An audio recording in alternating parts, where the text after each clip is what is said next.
Coucou! Aujourd'hui, petite vidéo chill, je vais refaire ma couleur de cheveux parce que là, ça devient un peu nécessaire et puis on va papoter ensemble tranquillou. J'espère que ça va bien de votre côté, que vos vacances d'été, si vous êtes en vacances, ça se passe bien. Moi ça va, lundi c'est dans 2 jours, je pars à Lille comme j'avais fait l'année dernière pendant l'été pour aller voir une amie. Et on va vous refaire des petits vlogs sympas comme on avait fait la dernière fois. On avait fait de l'urbex, puis un peu weekly vlog, on faisait du vélo, on se baladait et puis je vous faisais découvrir Lille en même temps que je découvrais. Si la vidéo vous intéresse, vous pouvez aller la voir. Est-ce que cette brosse n'est pas trop mignonne? Absolument adorable. Et je vous prépare du coup la partie 2 de ma vidéo sur les artistes YBA qui devrait bientôt sortir. Enfin, je ne l'ai pas encore tournée, mais je compte la tourner juste après celle-ci. Je ne sais pas laquelle des deux sortira en première, donc vous verrez, vous aurez la surprise. Mais en tout cas, j'ai encore découvert plein d'artistes trop chouettes. Franchement, j'adore faire cette série. J'ai juste trop du mal à me mettre au travail, à vraiment me... Il y avait un poil de chat. À me poser, à écrire mon script, à faire mes recherches. En fait, dans ma tête, c'est comme... dès qu'il y a plusieurs étapes à faire, je me dis « Waouh, il y a cette étape-là, ensuite celle-ci, ensuite celle-là, ensuite celle-là. » Et du coup, j'ai l'impression que ça s'arrête jamais et que c'est sans fin. Donc, j'arrive pas à me mettre à la première étape parce que je pense direct à celle qui est derrière. Alors qu'une fois que je m'y mets, en vérité, j'aime bien. Je m'amuse, j'apprends des choses, j'adore apprendre des choses, je suis super curieux. Mais j'ai trop du mal à me mettre à la tâche. Après, je sais que c'est assez commun chez les personnes qui ont des TDA ou TDAH, et j'en ai un. Donc, j'imagine que c'est pour ça. Mais c'est vrai que c'est un peu handicapant. En même temps, c'est handicapant et en même temps, tu te sens comme une merde parce que tu as juste l'impression d'être un gros flemmard parce que tu n'arrives pas à te poser et à travailler. Et en même temps, je sais pas, c'est un peu plus fort que moi. Je suis dans un entre-deux, dans un flou. Je suis moitié en train de m'ennuyer, de m'en vouloir, de pas réussir à m'y mettre. Je sais pas si ça vous parle. Après, je sais aussi qu'avec les réseaux sociaux, les écrans avec lesquels on vit au quotidien, on a vraiment de plus en plus de mal à se concentrer. Et c'est pour ça, là, je fais un petit test. J'ai supprimé mes réseaux sociaux, donc je garde YouTube pour regarder des vidéos parce que sinon, je sais pas comment j'occuperai mes journées. J'aime vraiment trop regarder des vidéos. Mais pareil, j'essaie de regarder peut-être un peu moins que d'habitude, parce que sinon c'est je me réveille, je fais ma boisson du matin, un matcha ou café, ça dépend. Et je regarde une vidéo YouTube, après c'est ça l'engrenage. La première vidéo YouTube du matin, pourquoi pas, mais il ne faut pas que j'enchaîne sur une deuxième, sur une troisième, sinon après je ne fais rien d'autre. Ensuite je mange, je regarde une vidéo YouTube. L'après-midi, j'enchaîne, je regarde encore. Le soir, soit une série, soit des vidéos YouTube. Donc en fait, je m'arrête jamais et c'est un peu un engrenage à la con. Donc là, j'essaie de réduire un peu le rythme de vidéos et de séries parce que vraiment, je peux les dévorer. Et surtout, de supprimer les réseaux sociaux.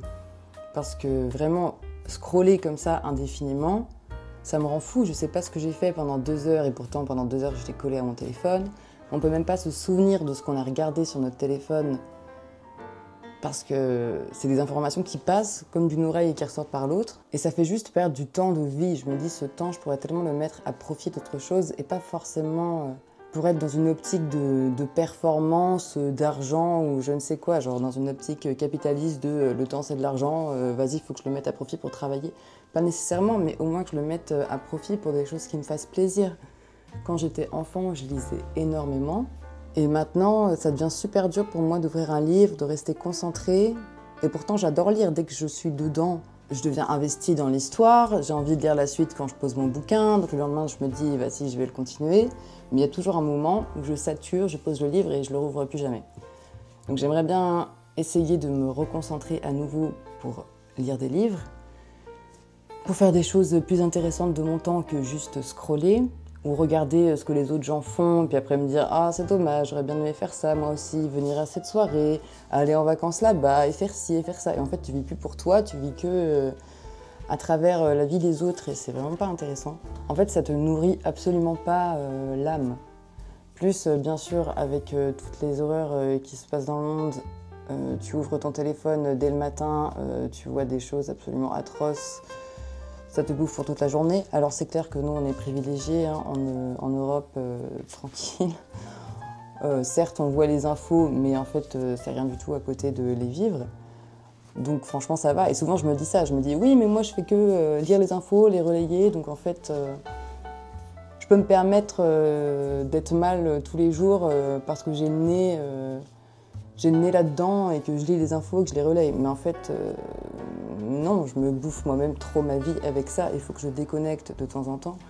D'ailleurs on dit que la lutte militante, on ne peut pas en fait la servir toute notre vie si on ne fait jamais de pause. Il faut toujours prendre le temps de penser à soi de temps en temps. Bien sûr, c'est un truc de privilégié à fond. Mais si on ne le fait pas de temps en temps, si on ne pense pas à notre propre santé mentale derrière, eh ben, on va juste dégringoler et se faire bouffer par tout ça. Bon, le but c'était quand même de faire mes cheveux, mais je pense que je vais avoir du mal à faire les deux en même temps. Alors, je pense que je vous ferai des petits timelapses quand je commence le chantier. Regardez-moi ça. Alors, j'ai des racines longues, j'allais dire comme mes bites. Des racines de fou, mais en vrai, c'est joli. J'ai jamais ma couleur de cheveux naturelle, donc c'est vraiment rare. Et je la découvre un peu en même temps que vous. Je suis là en mode, ah ouais, c'est ça ma couleur. Ok. Puis franchement, les cheveux sans couleur, là, ils deviennent tout dégueux, ils deviennent bien abîmés. Bon, bien sûr, la couleur va pas non plus les sauver à tout jamais, hein. C'est des cheveux décolorés, donc évidemment, ils ont vécu... Ils ont du vécu. Il faudrait que je coupe les pointes, mais j'ai peur que si je me mette à couper les pointes, je coupe trop et qu'après je me dise non, pourquoi j'ai fait ça? Donc voilà. Ok, alors déjà on va attacher ça. Et j'ai rasé mes côtés hier, comme ça c'est fait. Alors je fais des sections, évidemment c'est plus simple. Et puis bon là, comme j'ai que des mèches en soie à faire, c'est plutôt simple. C'est pas trop une galère ce genre de couleur. Et j'utilise le Fire de Crazy Color en ce moment. Franchement, toute ma vie, j'ai utilisé Crazy Color. J'adore cette marque. En fonction des couleurs, ça tient pas forcément très longtemps. C'est du temporaire. Est-ce qu'il y a du semi-permanent pour le rouge? Non, je crois que c'est... Ah si, semi-permanent pour le rouge. Mais bon, ça fadigue quand même assez vite avec les lavages. Bon, après, le rouge, ça va parce que c'est une couleur qui tient bien. Le violet aussi, quoique mon violet tenait quand même bien moins bien que le rouge. Après, si vous faites du bleu ou du vert, ça vire très vite dans des couleurs vert-bleu un peu LED. Donc il faut vraiment l'entretenir à fond et c'est chiant. Mais franchement, les Crazy Color, pour le prix, ça coûte quoi? 6 balles, 7 balles. En fonction de ta quantité de cheveux, tu peux faire 1 à 3 colorations. Franchement, c'est trop bien. Et puis ça n'abîme pas les cheveux. Il faut faire des décolos avant, à moins que vous ayez les cheveux très clairs. Mais voilà, ça reste un banger très accessible. Et là, j'ai pris des gants. Moi, je vais à Bleu Libellule. C'est un grossiste de coiffure et de maquillage. Franchement, il y en a dans toutes les grandes villes. Et vous pouvez aussi commander en ligne. Et voilà, donc ça, c'est des gants réutilisables. Je finis toujours par les casser au bout d'un moment. Mais franchement, ils me tiennent quand même, je sais pas, genre 5 couleurs. Ça coûte pas très cher, ça coûte 3 balles. Et ça permet de ne pas les jeter tout de suite. Donc c'est cool. Et j'ai un œil tout rouge, oui. Voilà, je ne sais pas pourquoi. Franchement, si vous avez des idées, dites-moi parce que je sais pas. J'ai rien fait de particulier, je me suis réveillée. Ça fait déjà 3 semaines que c'est comme ça. Je me suis réveillée comme ça. J'ai rien fait de précis. Je mets du sérum Fier tous les jours pour rincer et j'ai dire la couleur. Enfin, le rouge s'atténue dans mon œil, mais il reste, et ça fait quand même 3 semaines. Et comme j'ai aucun problème de vision, enfin ça me fait pas mal, ça me gratte pas ou quoi que ce soit, bah, je suis pas allée voir le médecin parce que je me suis dit, bon, j'ai regardé sur internet, bon, je sais que c'est pas forcément le truc à faire, mais sur internet il disait, bah, si vous avez aucune gêne, c'est que c'est sûrement juste des vaisseaux sanguins qui ont pété, et au bout de 2 semaines, genre ça va partir. Mais là ça fait déjà 3 semaines. Donc voilà, on dirait que j'ai fumé des grosses plifs, mais que d'un œil. Alors, petit pot, petit Crazy. Hop là. C'est vraiment Crazy Color. Vous mettez juste dans le pot et vous appliquez. Genre vraiment, il n'y a pas plus simple. Hein. Je prends une mèche, je l'ai fait assez petite et je tartine devant, derrière. Comme ceci.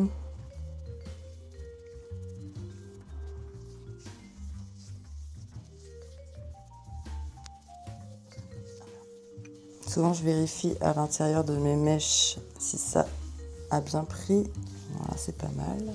Hop, et je fous ma mèche ailleurs pour qu'elle ne me gêne pas trop. Ok, elle vient de revenir. Alors, j'ai dit pour que tu ne me gênes pas trop. Voilà. Et oh, peut-être que je commence plutôt par celle de derrière d'abord, et là, je sais pas pourquoi, j'ai commencé par celle de devant. En ce moment, je regarde la série Sandman, et j'aime trop. Justement, c'est une série dans laquelle je me suis mis... oula, je vais reformuler ma phrase.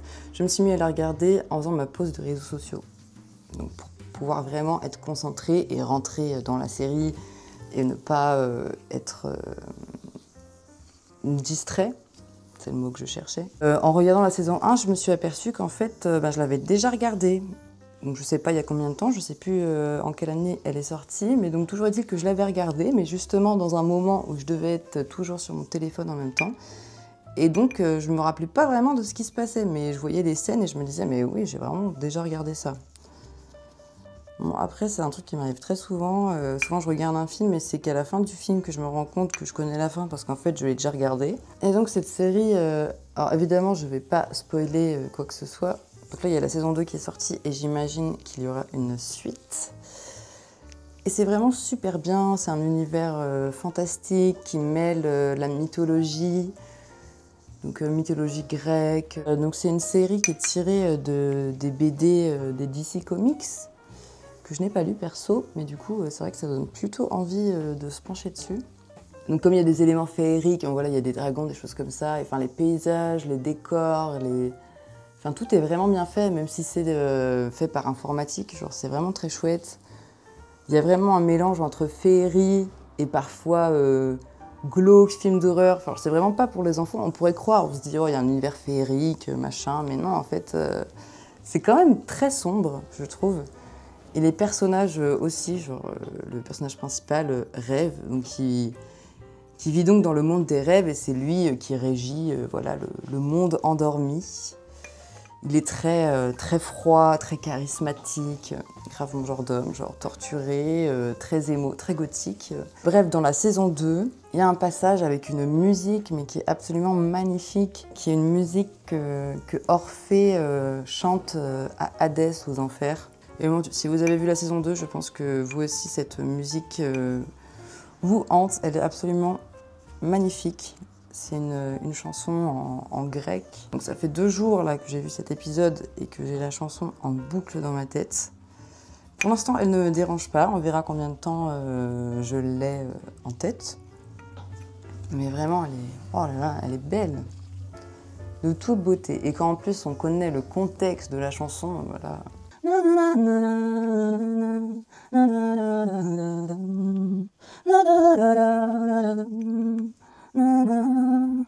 je voulais parler aussi d'un phénomène. Vous me direz ce que vous en pensez et si vous êtes arrivé à cette même conclusion. Je trouve que les hommes qui ont un style alternatif, qu'ils soient gothiques, très piercés, tatoués, etc. Super. Ils vont souvent aller vers des femmes, donc on parle de couple hétéro, of course, vers des femmes qui ne sont pas en fait dans ce style-là, donc vers des normies, on va dire. Alors que l'on pourrait croire que, comme c'est leur style, ils iraient vers des goth girls.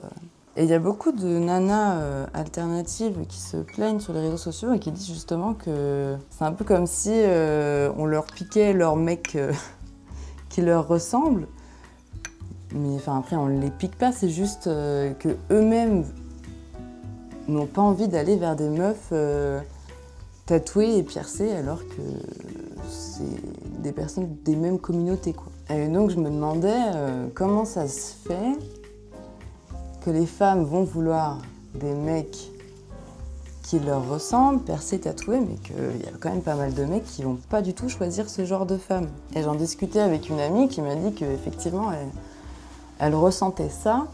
Et on parlait aussi de nos expériences personnelles, comme quoi on se faisait plus draguer par des mecs qui sont dans notre look, avant que nous, on soit plus tatoués, ou plus percé, genre quand on était plus banal, quoi. Donc évidemment, je parle de relations hétérosexuelles et ça a son importance dans la suite de ce que je veux dire. Et je pense en fait que comme on a tant d'injonctions sur le corps des femmes, un homme hétérosexuel va chercher une compagne plus soumise et avec moins de personnalité, on va dire. Et donc, même si eux ont ce physique de tatoué, de machin, eh bien, ils vont aller vers des femmes plus malléables. Parce qu'il y a souvent de très forts caractères, de fortes personnalités chez des personnes avec un look très affirmé. Et ce sont donc des personnes qui ont conscience de leur être, qui savent ce qu'elles veulent. Et je pense que dans une relation hétérosexuelle patriarcale classique, un homme va aller vers une femme plus soumise.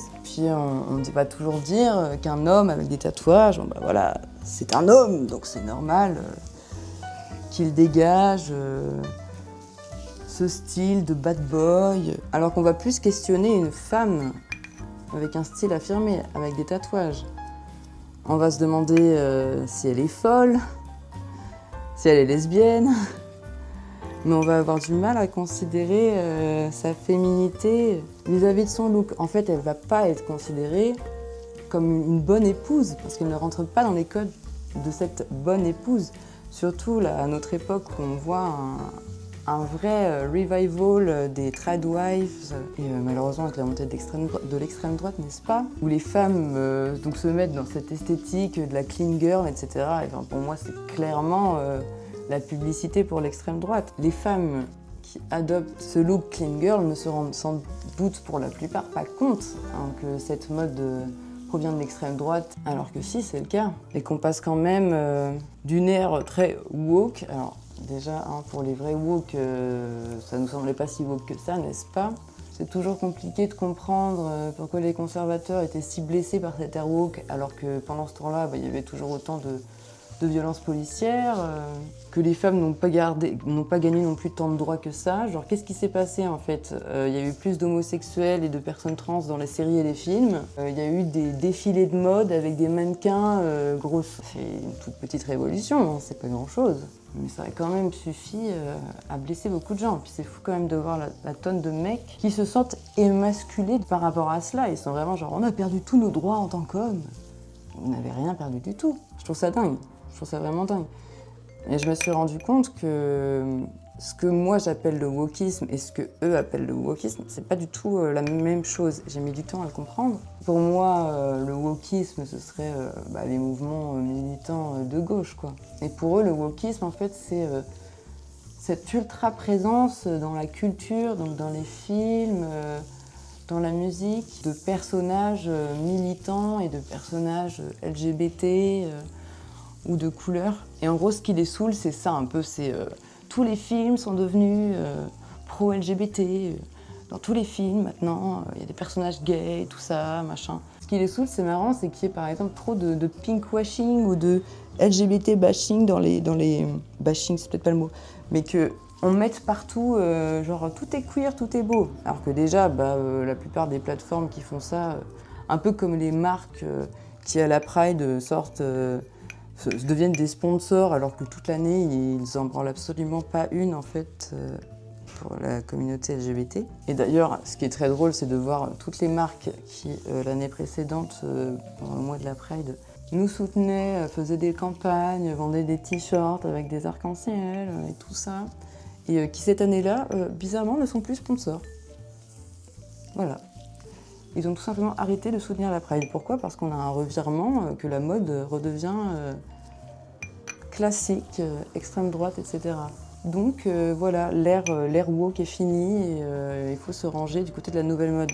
Donc bon déjà, s'il vous plaît, ne soutenez pas ces marques-là qui se penchent en fait sur notre existence qu'au mois de juin pour faire des ventes. Déjà, ceux-là, on les emmerde. Genre soutenez vraiment des marques qui toute l'année se battent pour nos droits. Et il y en a, bien sûr, des marques comme ça, vous pouvez en trouver.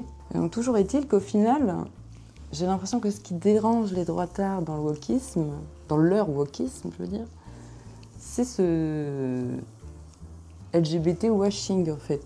Ce qui est marrant, parce qu'effectivement, nous aussi, on n'aime pas le LGBT washing.